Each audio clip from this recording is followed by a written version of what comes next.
Hey guys, welcome back to Second Kick Moto and Auto. We're going to get back on the AERO here. I put the back wheel on and I did a whole video on it, and I have no idea where the footage went, and I apologize for that. If I can later on, I'll go over torque specs on putting the wheel back on, but it was a matter of just holding the back of the bike up with the scissor jack, wheeling it in, and then you line up your gear cogs and you push it in on this side. And then obviously get your brake caliper, everything back on, get your pinch bolt down, and then it's a matter of the torque spec. Okay, very straightforward. I've got the front wheel on, but it's not on permanently. It's just kind of loosely sitting there because I'm going to have to pull it back off to put the wheel, or put the fender on, I should say, anyways. We got the tank. I'm going to be putting the fuel tank back on first, but what we're going to do, I just want to show you here. So I've got some accessories going on the bike. Obviously I put my satellite radio on my bike, and I always have my I have a stereo system going on because, well, it's great to ride with tunes. So maybe I'll come around this way and I'll show you. All I did, and I'm probably going to move these down a little bit, was I snuck these wires around, routed them nice. I've got them into some factory clamps, because there are a couple power cords that have to make their way back to the battery. So before you're putting your fuel tank on, if you get something like that to do, it's the ideal, because that way you're not having to lift your tank back up again. So what I'm actually going to do is, I've got my fuel tank here, and obviously I got to put the petcock back on and the fuel cap back on.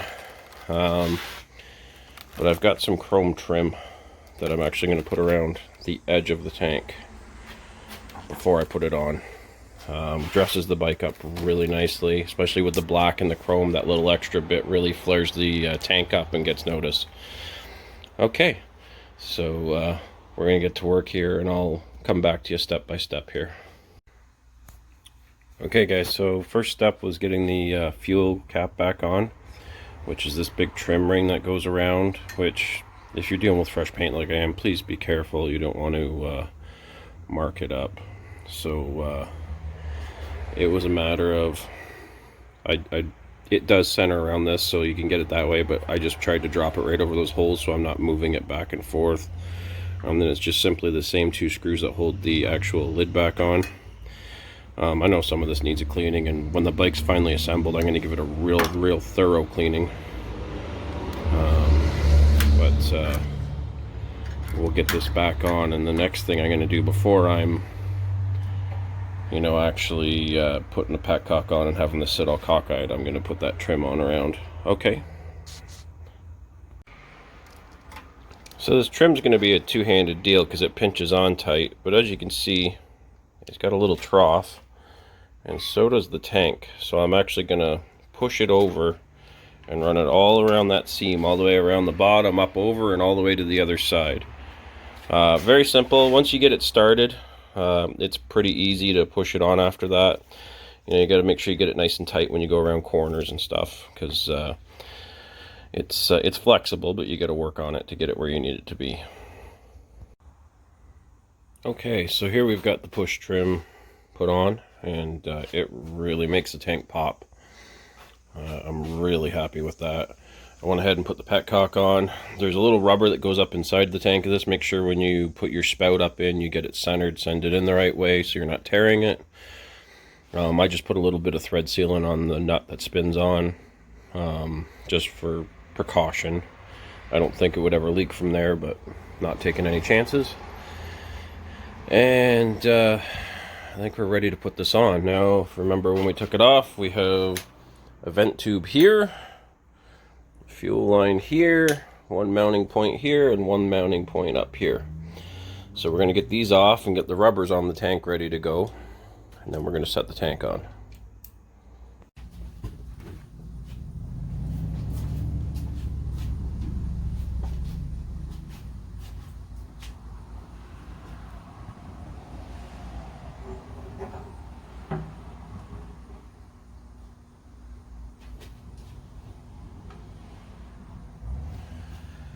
Gonna get my lines on next, now that I've got the tank sitting roughly in the right spot. And then I will put my bolts on. Get our main fuel line on.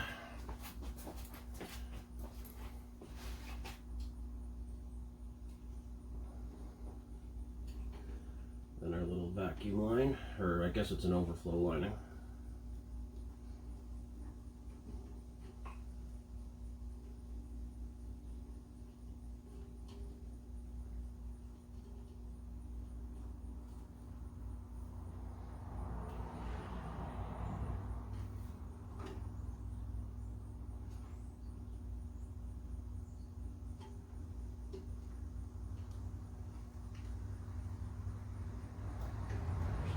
Slide this down a bit to get my bolt lined up.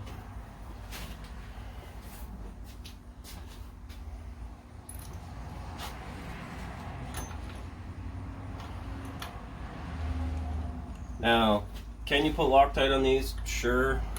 I'm not going to. Tanks tend to come on and off rapidly. If you're doing work on your engine or tune-ups or a lot of things. I've never had one come loose. If you got a chopper or something weird custom on your Honda where it's a smaller tank and it sits up and it's not really supported, I would definitely be putting blue Loctite at least on.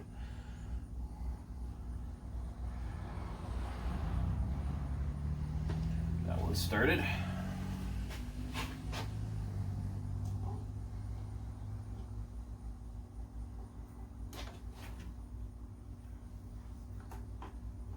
There we go.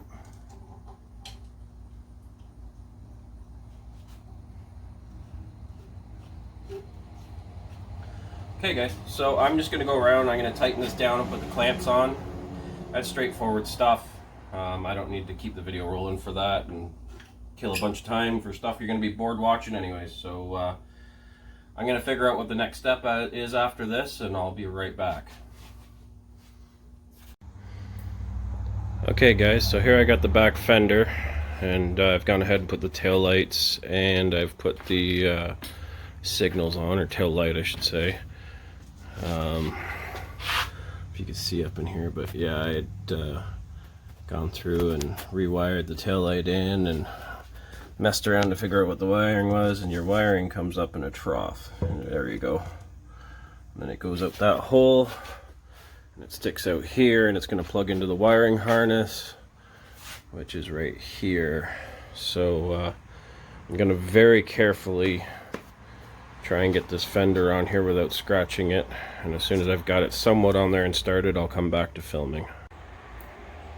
Okay, with some real careful TLC, I managed to rock the fender. I put the fender on the tire, nice having the bike up in the air, and I rolled it around, keeping it safely distant away from these. These are loose enough that I could actually spread them apart each way so it's not touching the fender. And then what I did was I got these back bolts, and I lifted the fender up and carefully shimmied it to get the back bolts started, and then I did the front bolts, and then I've got these ones. Now I've got the quick connect from the old bag system on here. I'm gonna have to get some shorter bolts soon, but I just want to get this so I get the fender in the right place and get everything snugged up. These are cruise liner bag mounts. I'm not putting cruise liner bags on this bike. I do have a different set of saddlebags, which I'll be showing you guys soon. I want to get the basic bike together, and then we'll start putting all the accessories on it. So I'm going to go ahead and I'm going to get this this all tightened up, and then we'll figure out what we're going to do next. Probably put that fender trim on the bottom. So if that's what I'm doing, I'll come back to you when the fender trim's on. Okay guys, it's about to start pouring, so I got to get my stuff inside here, but just to go around the bike real quick here at the back, just to show you. Here I've got the lower trim piece on. I'm going to work on a different license plate bracket because I don't like the big one that was on it. And that's the back of the bike so far, and we'll be moving on to the front. I'm going to be doing the front fender, but to do that I got to jack the bike up, take the wheel off, and then mount the fender. So I'm probably going to take a break and come back at this tomorrow. Okay guys, so now we got the front fender here. Before I jack the front of the bike up and take the front wheel off and do all that fun stuff, I'm going to get the back fender ready to go. or front fender I should say. And I'm going to start by putting on the nice fender spars that make the Shadow AERO 1100 what it is. And I think I'll hold off on the fender trim for the back until it's actually on the bike. So what we got here is we've got 4 pieces.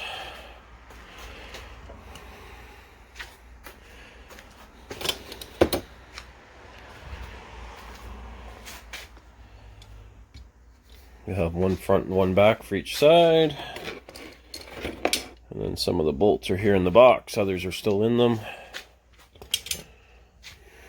So they're an 8 and 10 mil. If you saw how the bike came apart, you'd understand how they go together. I'm going to get to that. And to save lengthy footage of me just bolting stuff on, that's pretty straightforward, I'm going to skip to the end. Okay guys, so I've got the front spars on. The way they overlap, I'm actually worried that I wouldn't be able to get the fender bracket up in. I'm going to have to kind of come down and in. I'm actually going to put a piece of tape there too. So what we're going to do is we're going to slide it up in. I've got the front of the bike lifted up and I got the wheel off, so I'm going to try and come in, come up to where the bolts are, get the bolts started, and then I'll finish with my trim and whatnot.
Sorry about all the noise, guys. As you can tell from any of my videos, I live on the main drag of a highway, and I live close to town, so I always have people walking by. I think I got those 2 started. These 2 are very close.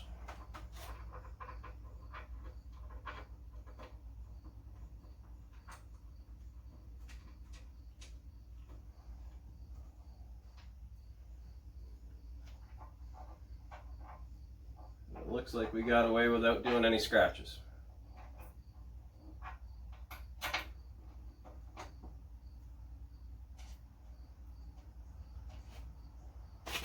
Okay, so I'm going to go ahead and I'm going to tighten these up and put my back fender trim on, and I'll come back to you before I put the wheel back on.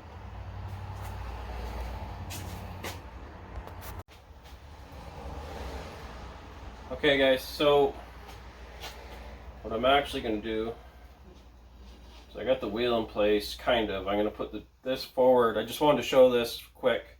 I'm leaving this up because I've got brakes and brackets, so I'm going to leave the tape on here for a minute. But I wanted to get the wheel in place to make sure I had the right height before we got too crazy here. And what I'm going to end up doing is putting this trim on now, then putting the wheel in and lowering the bike down to it to make it easier to actually put the hub or put the axle through. So I just wanted to give you that before we got back to putting the wheels on. Okay, so now that I've got this on, I've got the wheel rolled in place. I actually had to undo the front little wheel stop chock just to roll it in. Get nervous about jacking the front end up really high out of the clamp, so that worked fine. So now what we're going to do is we're going to lower this bike down. And hopefully line everything up.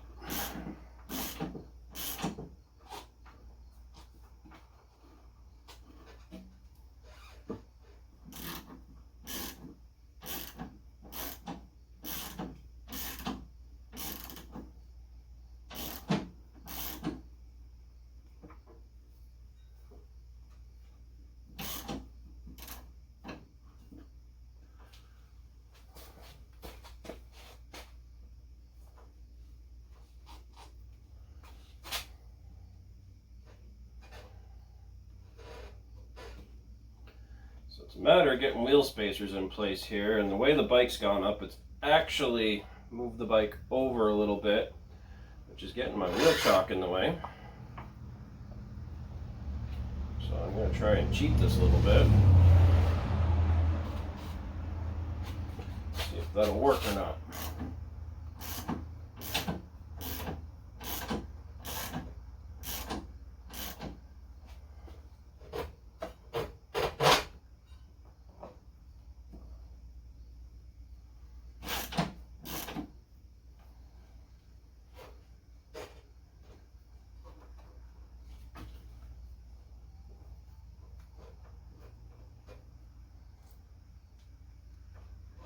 I'm going to take this spacer out. Well, actually I can't. I got to put it in.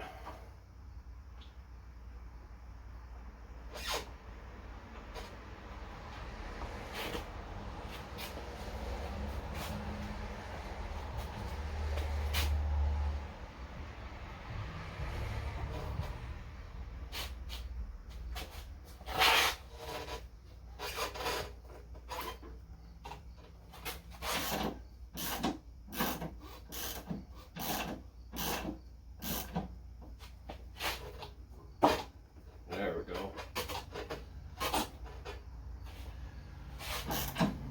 Sure we're feeding good on this side. That looks good.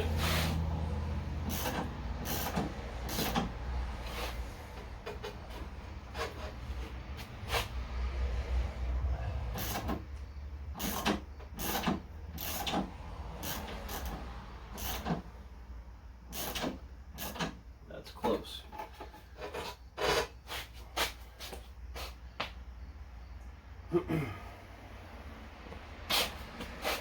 We're actually a bit, yeah, we're going to go up a bit on this side.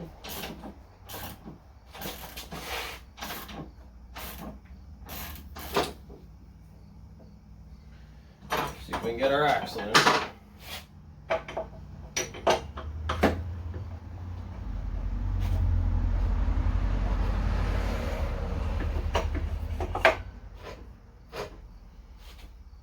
Touch.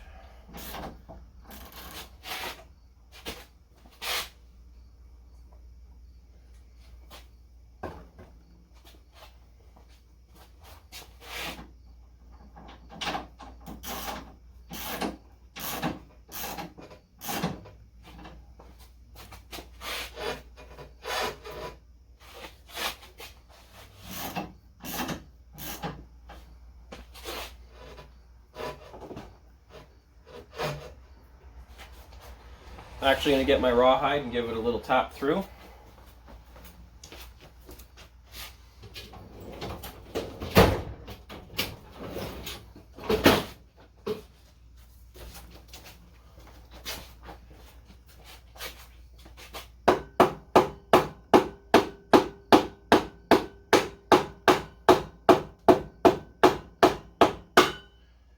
Okay, that should be close enough that I can get the actual bolt on the other side.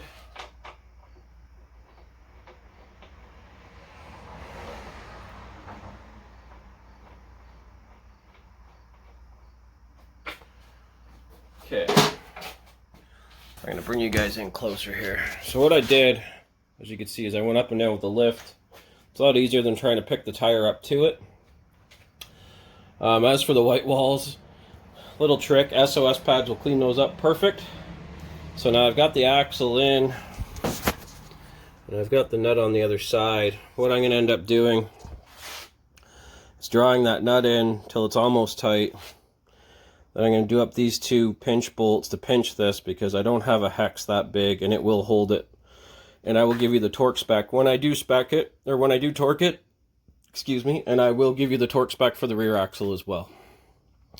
Okay, so I will be back shortly. Okay guys, so I've got my torque wrench set. Front torque spec for the axle is 40 to 47 foot-pounds. I've got mine set at 45.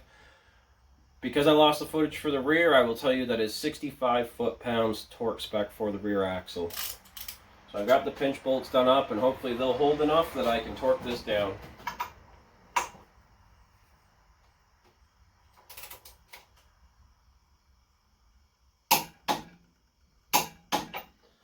Okay, so what I'm going to actually end up doing is going in and I do these pinch bolts up now. Obviously you didn't want to do the ones up on the other side because you want to be able to get the proper torque specs and get your forks in the right positioning. So now what I'm going to do is I'm actually going to loosen these ones off and then tighten both the sides again. So we'll get that done. Then I'm going to put my brake caliper and my fender trim on, and I'll come back to you when I'm almost done that. Okay, so we got the fender on, the wheel on, we got the brakes on. Brakes are straightforward. Put the caliper back on, put the 2 bolts in. There's the 1 bracket bolt right there. And to make that fit around that fender, I actually undid the bolt up here so I could get enough line so I'm not scratching the fender. Just going to take a step back so you can see this. Bike is coming together. That is looking really sharp. This is going to end this video, guys. It's been a long day. I actually thought it was going to be 2 days, but then I came back at it later. I still have side covers to deal with. I got new mirrors. I got the stereo wire hooked through, but I still have to hook the stereo up. We got saddlebags to put on this, and it's going to go for its safety. So we'll probably try and knock most of that off in the next video, and then hopefully it'll be on the road and we can do our first ride and walk around on it. Alright, thanks for watching. If this has helped you or you enjoyed the content, please give me a thumbs up. If you haven't already, please subscribe. And if you want to know when I put more content up immediately, please tap that bell. Cheers, guys. Thanks for watching.